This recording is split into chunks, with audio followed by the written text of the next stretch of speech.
Olá, peregrino, olá, peregrina, graça e paz de Cristo no seu coração. Meu nome é Marcos, seja muito bem-vindo aqui a mais um vídeo de mensagem bíblica aqui no canal do Peregrino. Um prazer ter você aqui comigo e caso você esteja chegando agora, seja muito bem-vindo. Eu não posso perder a oportunidade de aqui te fazer um convite, caso você ainda não seja um inscrito aqui do canal, para que você faça aqui agora a tua inscrição, dá uma pausa rapidinho nesse vídeo aqui. Não esqueça de ativar aquele sininho que tem do lado ali para que você receba uma notificação toda vez que eu postar um vídeo novo aqui no canal.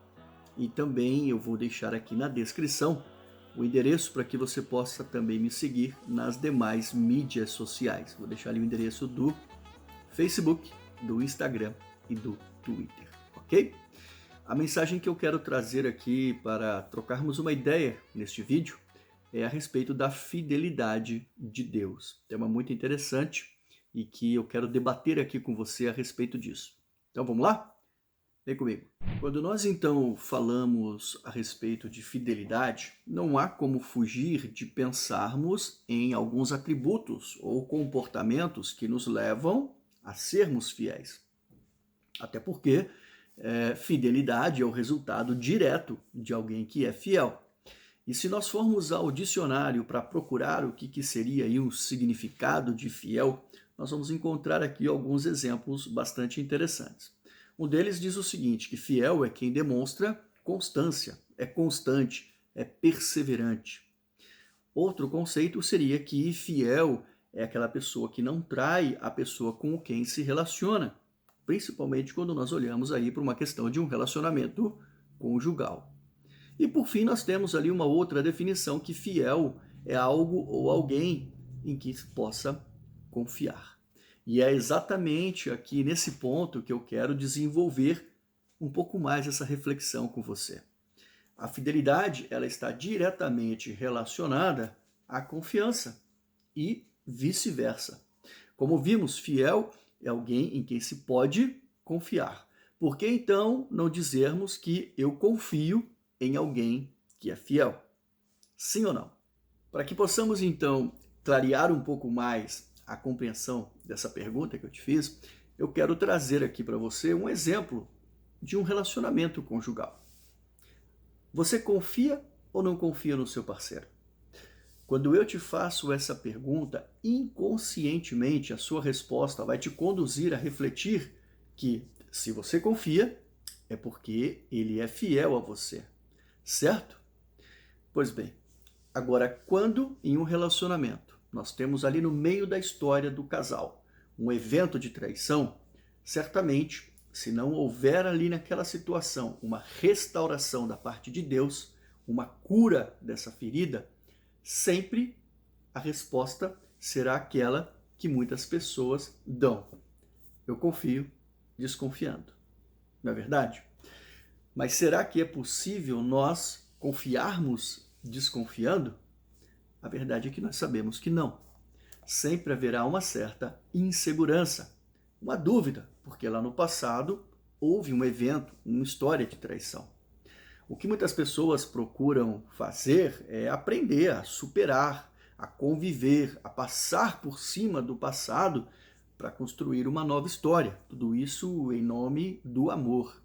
Mas, como eu te disse anteriormente, se não houver uma cura definitiva por Deus dessa ferida, um perdão genuíno, isso de certa forma sempre vai doer quando for lembrado. Pois bem, essa situação foi apenas para que você pudesse entender que quando nós levamos essa relação da confiança e fidelidade para a esfera espiritual, estamos também falando de um relacionamento, mas um relacionamento com Deus. E quando se trata do relacionamento com Deus, muitas pessoas se frustram e se afastam de Deus. Por quê? Porque desejavam que Deus fizesse a sua vontade em alguma coisa que eles queriam. Mas como isso não estava nos planos de Deus, Deus não fez. Afinal, a diferença é que no relacionamento com Deus, nós estamos tratando diretamente com aquele que é o soberano, o criador de todas as coisas, e que não está à nossa disposição simplesmente para ficar atendendo às nossas aspirações pessoais.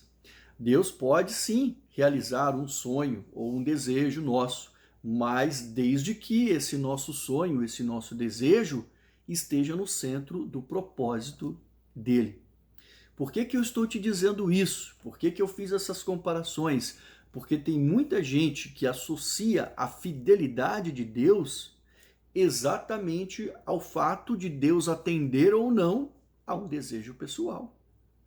Infelizmente, nós ainda temos pessoas que se frustram com Deus e dizem que Deus não foi fiel, porque se agarraram ali em falsas promessas, ou falsas profecias, ou até mesmo em expectativas pessoais e imaginavam que Deus fosse simplesmente seu empregado.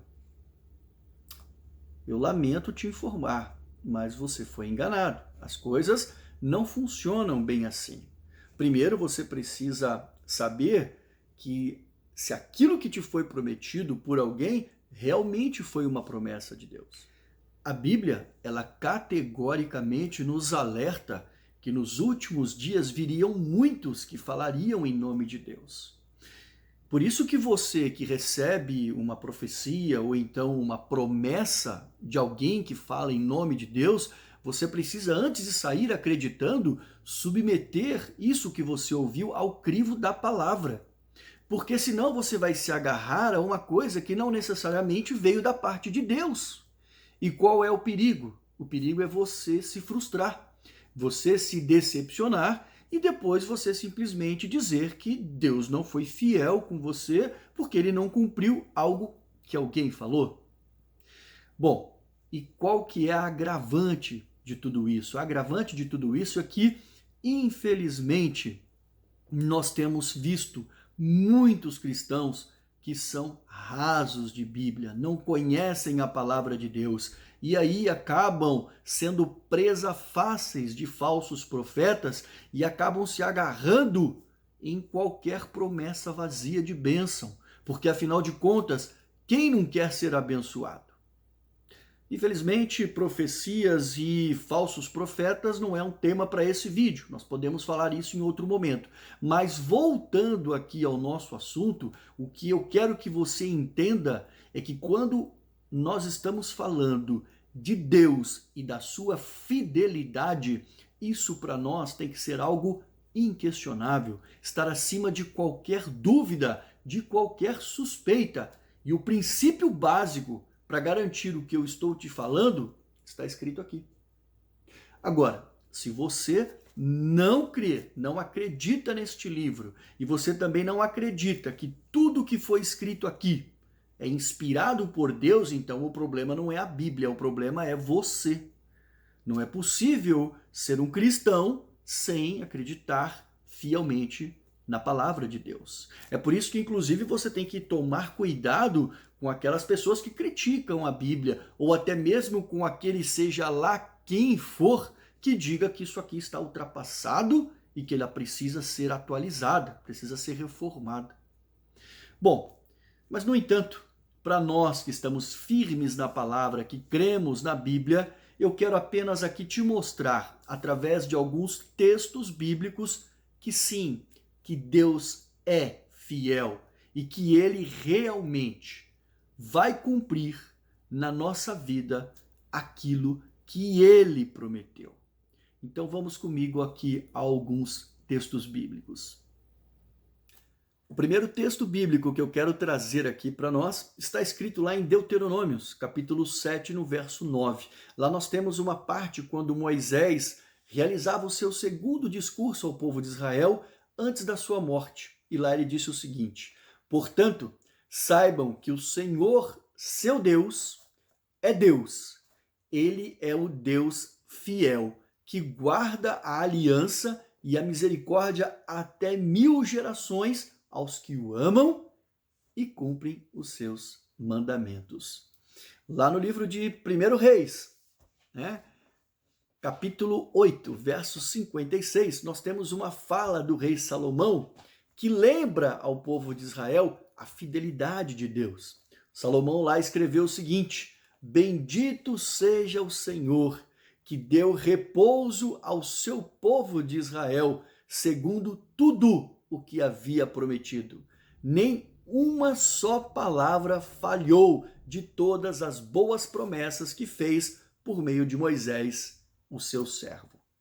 Quando nós vamos ao Novo Testamento, nós temos lá os registros de Cristo Jesus, o Verbo que habitou entre nós e na nova aliança ratificou a sua fidelidade conosco, mesmo nós sendo pecadores e infiéis.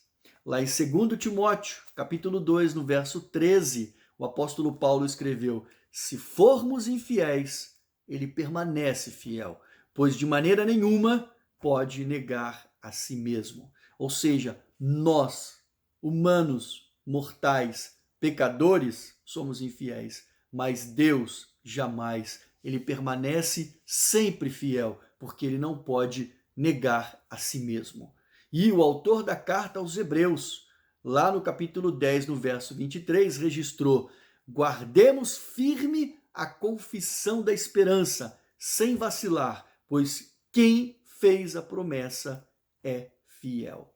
A promessa que o autor aqui de Hebreus está querendo nos dizer é a promessa de uma salvação. Essa sim, você pode ter certeza que essa Deus fez e ele vai cumprir.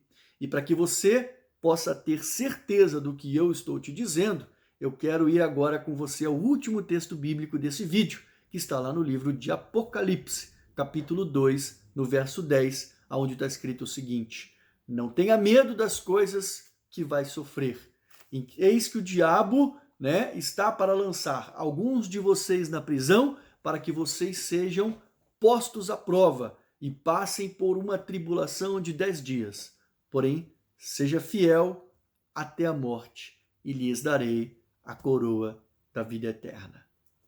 Forte, não é mesmo? Pois bem, então, se porventura você se diz magoado com Deus, porque teoricamente ele não atendeu a um desejo do seu coração, lembre-se que isso não tem nada a ver com a fidelidade de Deus, mas tem a ver com o seu entendimento equivocado dos propósitos verdadeiros e da promessa que Deus fez na nossa vida. Ele pode te abençoar, com certeza ele pode. Ele pode atender o desejo do seu coração? Certamente ele pode. Agora entenda, ele não tem nenhuma obrigação com isso. Deus não é o nosso empregado e muito menos aquele gênio da lâmpada que você usa simplesmente para fazer os seus pedidos ambiciosos. Deus é Deus e o que ele veio te prometer é uma vida eterna nos céus. No entanto, se você permanecer firme e fiel. Fora isso, ele pode te suprir, ele pode prover muitas coisas na sua vida. E se ele fez promessas pessoais para você, da parte de Deus, ele vai cumprir. Que essa mensagem possa entrar pelo seu ouvido, tocar o seu coração. Pare de associar a fidelidade de Deus aos seus desejos carnais e alinhe os seus desejos à vontade e aos propósitos de Deus, pois a salvação é uma graça, mas não foi de graça. Então, valorize aquilo que Deus nos deu, pois se dependesse de nós, estávamos condenados. Que Deus abençoe a sua vida poderosamente. E até o nosso próximo vídeo, se assim Deus quiser.